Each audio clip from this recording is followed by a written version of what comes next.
because right now the treatment of CAR-T therapy is coming from the single agent, coming to the combination therapy. So today I will introduce our center clinical trials on CAR-T combinations. So this picture we are all very familiar with the beautiful girl. Her name is Emily. Right now she has living for more than 30 years disease-free survival. And also in our center, some of the long-term survivors have sent me the photos. So they give us the encouragement to going on with the CAR-T therapy.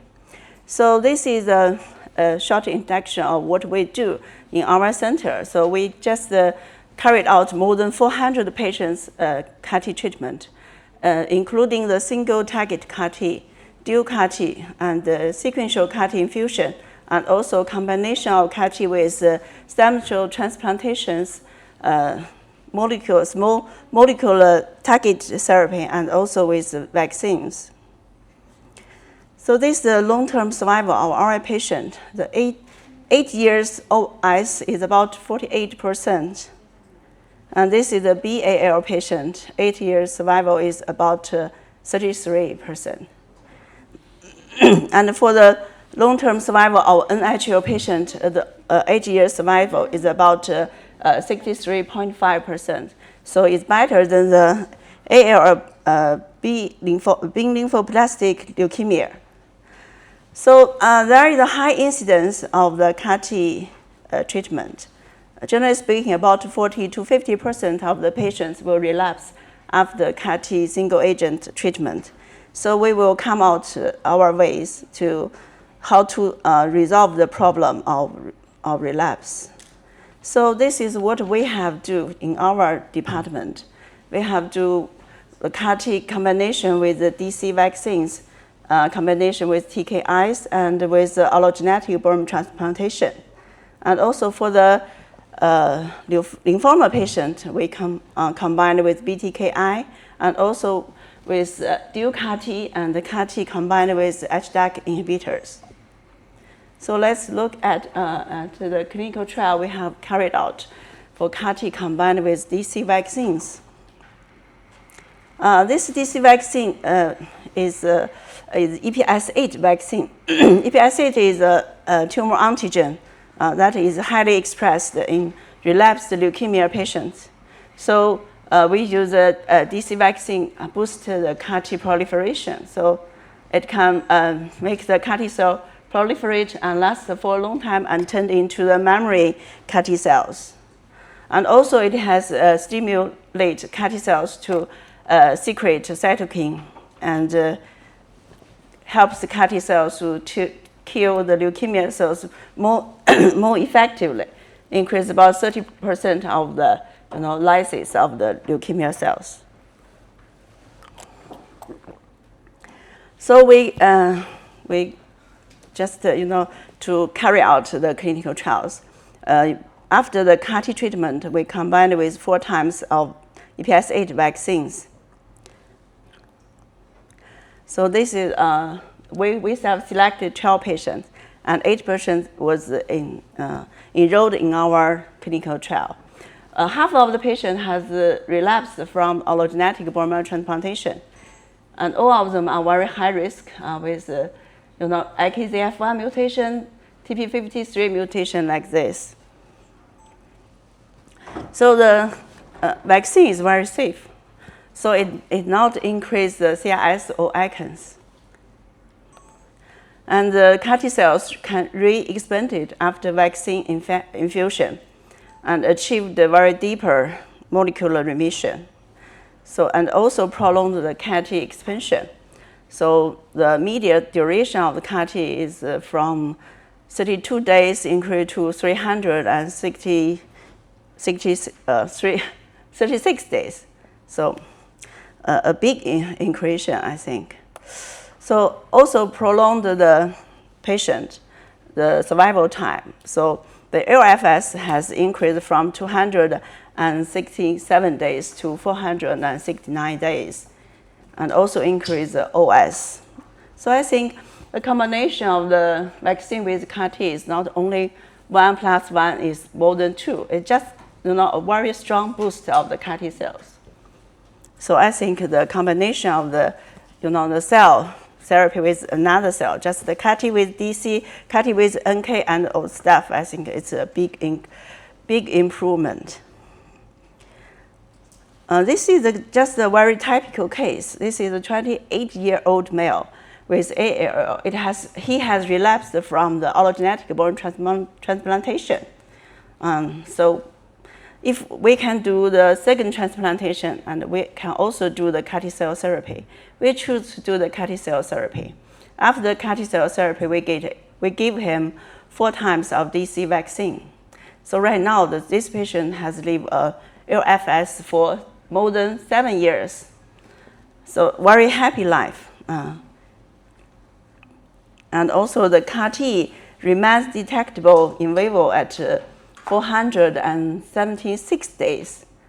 So I think this is the very successful trial. And also we have carried out CAR-T combined with TKIs.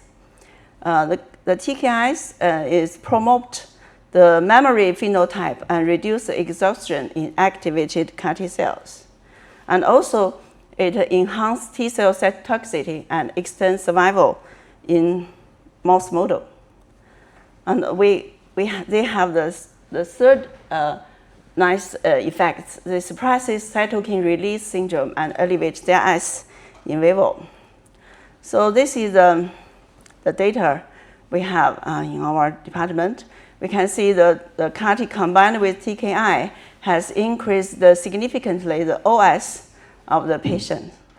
So from 9.6 months to 49.9 months. So very big increase. So I think the combination is very necessary for the leukemia patient after treatment of CAR-T. So this is the cases that has been after CAR-T combined with dasatinib. The time is more than 7 years, LF3 survival. And also patient has relapsed from allogeneic transplantation.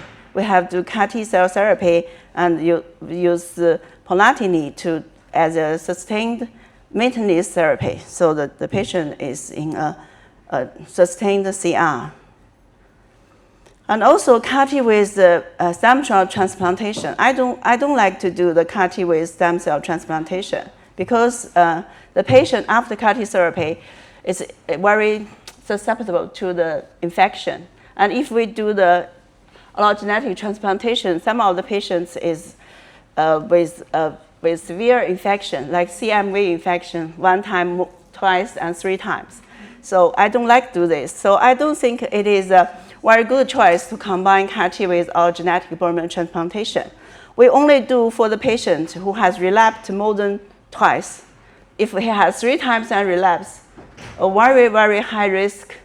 So we just do the study CAR-T combined with transplantation.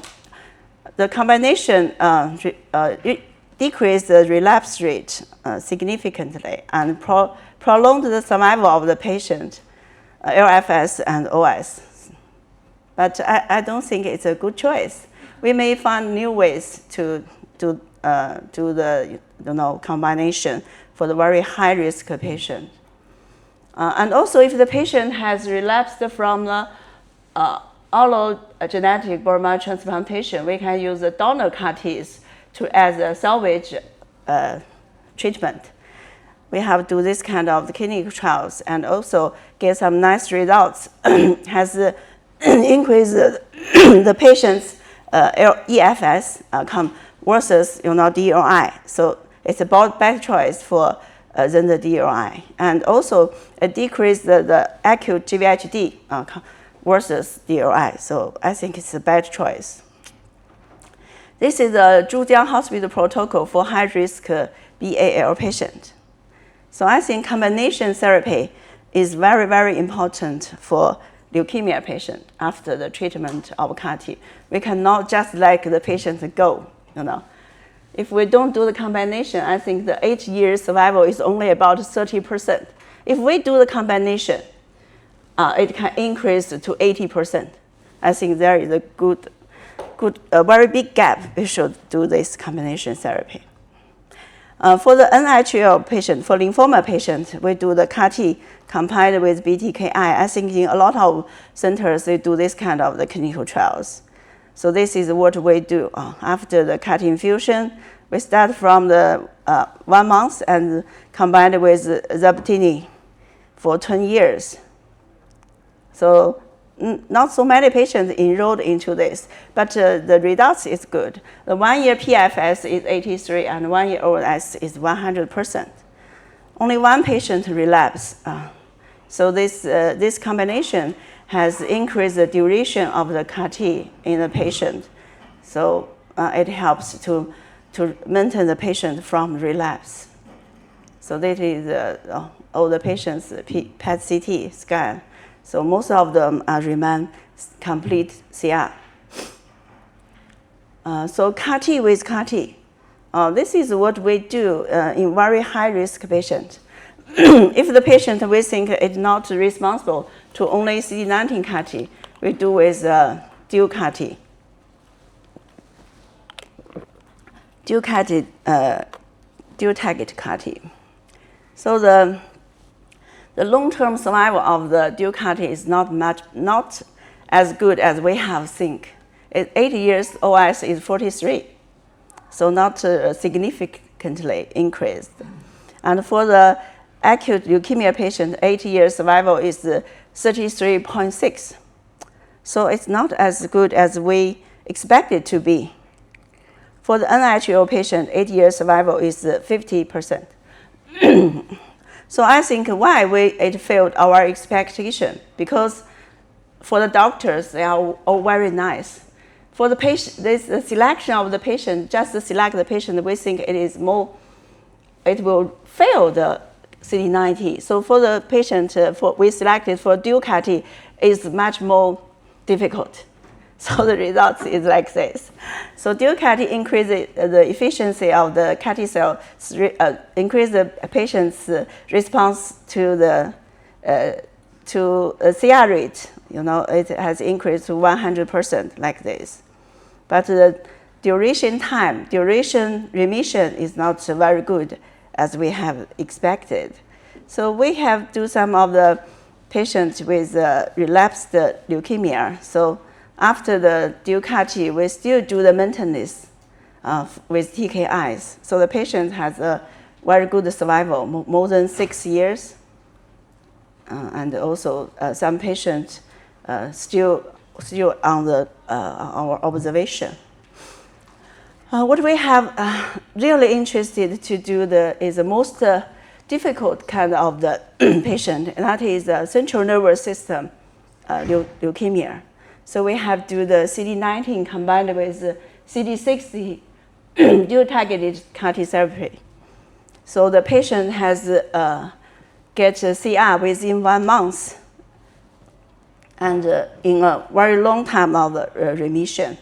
So we have looked at the CAR-T amplification. We can see both kind of the CAR-T has amplificated CD19 and also CD70.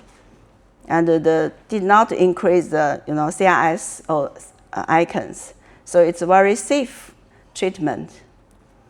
I think because CD19 has an effect on the tract cells, so CD670 has an effect on the tract cells, can modulate the microenvironment.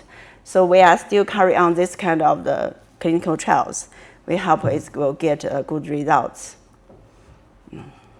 And with other CAR-T, sequential infusion for the patient, we do CD19, CD22, and also CD19, CD22. Some of them with the extramedullary involvement, we do the allogeneic transplantation. So the patient in a very good, complete remission. This is also for the.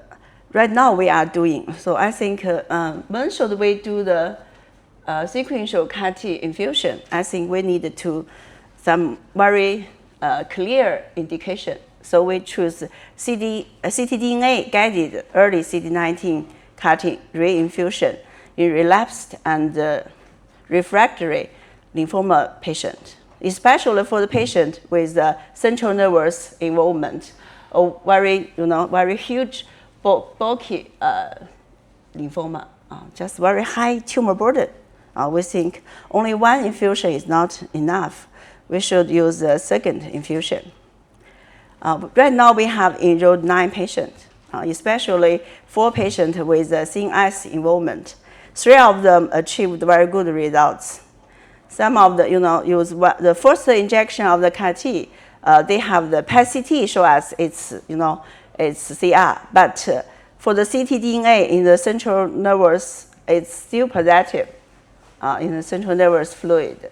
So after the second infusion of the CAR-T cells, the ctDNA turned to negative, and it's maintained the long term of the CR. So I think it really helps. So this is the first patient we have to do with this CAR-T reinfusion. This is a 49-year-old female with DLBCL with central nervous involvement. So after the first CAR-T, it has get the PET-CT is CR, but for the central nervous system, ctDNA is positive. So we carried on the second CAR-T infusion, and then the ctDNA turned to be negative. So I think for the central nervous involvement patient, we need to do the second infusion.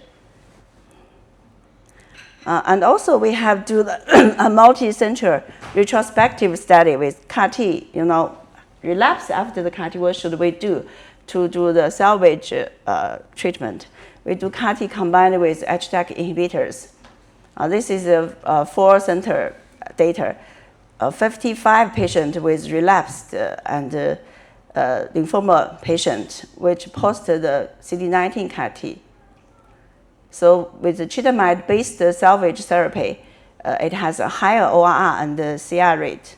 So the ORR is 44%, and the CR rate is 28%. And chitamide-based 1-year OS is 48%, and EFS is 29.9%. Versus non-chitamide-based OS is only 20%.